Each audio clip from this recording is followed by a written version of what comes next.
What's up, movie fans?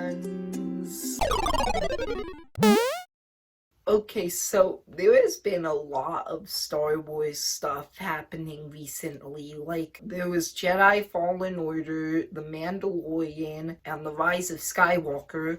All three of those were like big things that everyone was excited for, and they all came out last year. And now, The Clone Wars Season 7 is airing. Yeah, I really enjoyed the first episode of that, so I'll definitely make a review of the full season once the whole thing's out. Today, we are going to be comparing all three of the Star Wars trilogies just to, figure out once and for all which one's the best of them and which one is the worst of them. Now, most of you will probably already be able to figure out what the best one is. We're going to be comparing them throughout 5 different rounds. The first one will be the main characters, the second one will be the villains, the third one will be the main story, the fourth one will be just the special effects and the action sequences and everything like that, and the fifth and final round will just be the quality of all 3 of the movies in general. Let's just get into this. Round 1, fight! First round, the heroes in each of its trilogies, like the main characters. So,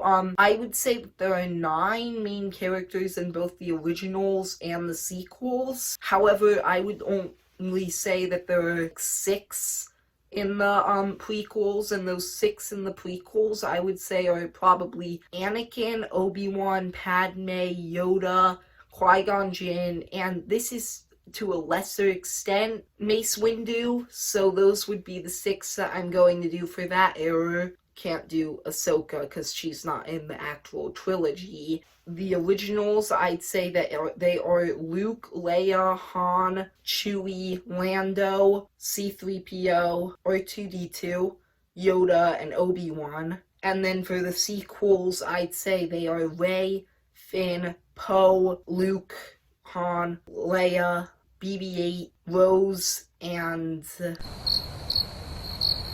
C-3PO. I'm not going to include Chewie in the sequel list because he's really doesn't do anything that big to affect the plot of that trilogy, so I'm not going to include him for that one. With the prequels, Mace Windu, like I said, I'm only sort of including him. He serves his purpose well enough. He's not really that much of a main character. There's Yoda, who also sort of just serves his purpose well enough. I'm mostly just including him because he's big in Revenge of the Sith and at the end of Attack of the Clones, so yeah, he serves his purpose well enough. Qui-Gon, I would also say, is a great mentor figure. He's not really, in the trilogy much. He gets killed off at the end of Phantom Menace. Obi-Wan, this is where the problem comes. Anakin and Padme, their entire romance storyline is the central thing in, Revenge of the Sith and Attack of the Clones, but they don't really sell it that well, and Obi-Wan isn't really developed at all until Revenge of the Sith. Those 2 things really caused me to say that the characters in the first prequel trilogy, at least chronologically, that's the first, aren't really that great. Then moving on to the original trilogy, I would say that pretty much all of these characters serve their purpose really well. Chewie, R2, and C-3PO, they affect the plot at some points while also serving their purpose mostly as comic relief. They work. Han and Leia both work. Han has a character arc in A New Hope. Leia really doesn't have one in A New Hope. She and Han definitely have a good romance storyline in Empire and Return of the Jedi. Luke is obviously great. Obi-Wan and Yoda have a great, mentor figure storyline. Anyway, Lando, his redemption storyline in Empire works, and he doesn't really do a lot in Return of the Jedi, but I'd still argue that all 9 of the characters that are big in the original trilogy are great. Then with the sequels, Rey is great in all three of these movies, I would argue. I know that some people will disagree, but I think that her entire character arc about, like, accepting who she really is, that works.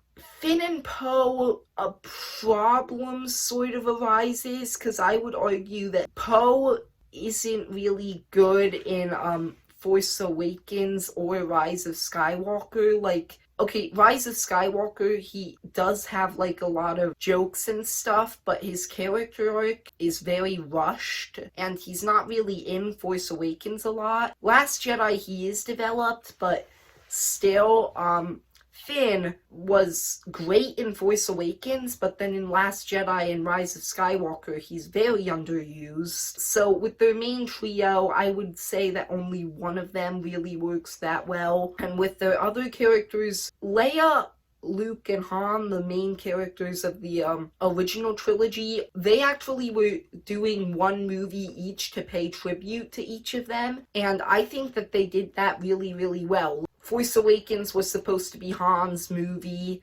Last Jedi was supposed to be Luke's movie, and Rise of Skywalker was supposed to be Leia's movie, and I think that they did that really, really well. Well, with Leia, they did what they could, mostly, because she obviously wasn't actually there during filming it, because she passed away in 2016, but with the footage that they had, they did really, really well, and I think that they did really well with each of the three of them. 3PO, I only have him here because he serves a purpose in Rise of Skywalker, and he's actually, like, really, really good in that movie. He's very funny in that movie. I think that he works really well there. Rose is in Last Jedi, and she doesn't really work, like, at all. Honestly, I don't feel like getting into that much. Like, you could make an entire video on problems with Rose, but anyway, and BB-8, I mostly only have him here because he serves a purpose in Force Awakens with the whole map, but he's not really that big, so I think that most of the sequel trilogy's characters work, so I'm gonna say that that comes second place here, but the original trilogy definitely comes in first place. You win! First round, original trilogy won,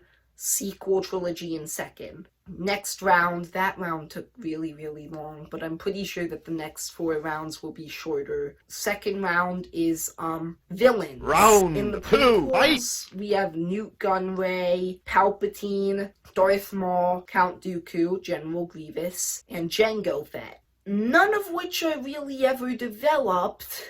They're just sort of there, besides maybe Palpatine, so they're okay in the prequel trilogy. I don't really have a lot more to say. In the sequels, all of the villains except for Kylo have a problem. All of the villains are Kylo, Hux, Captain Phasma, Snoke, Palpatine, and what was the last one?